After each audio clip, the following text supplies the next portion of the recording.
এখানে নাকি খুব স্পিডে এখন কাজ চলছে আর কি, দাঁড়াও দেখাচ্ছি। একদম সব টোপ টোপ হয়ে ফুলছে মা। একদম মা ওখানে এখন লুচি ভাজছে। আর এনাকে নতুন কাজে নিয়েছি। আপনারাও চাইলে লুচি বেলার কোনো যদি কাজ থাকে বা রাত্রিরে রুটি বেলা মাখতে পারে না, বেলে দিতে পারবে। না মেখেছে খুব সুন্দর। ও আজকে আপনি মেখেছেন? সাব্বাস। এখানে চলছে এখন লুচি ভাজা। মা তাহলে আগে রাতেবেলা লুচি আর আলুর দম তো?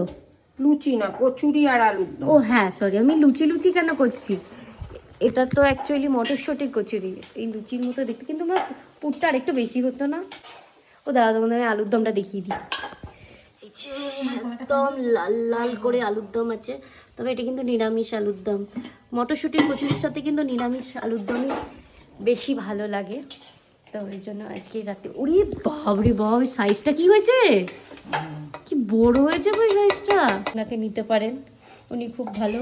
কিন্তু একটুখানি জিভ বার করে, ওই দেখুন এই দেখুন, দিশা আমার জিভ বার কর, বলার সঙ্গে সঙ্গে ঢুকিয়ে নিল। কি হয়েছে? ওই দেখো মা, তোমরা বানিয়ে বলছে তেল তেলে লাগছে। এই হচ্ছে লোকজন, খেয়ে দে বাজে বলবে, এই জন্য লোককে খাওয়াতে নেই, জানো তো। হ্যাঁ তো তুমি বাজেই বলছো, বলো ভালো হয়েছে। তেল তেলে আবার কি, কচুরি কি দিয়ে ফ্রাই হবে, জল দিয়ে? হ্যাঁ এরকম বলতে হয়।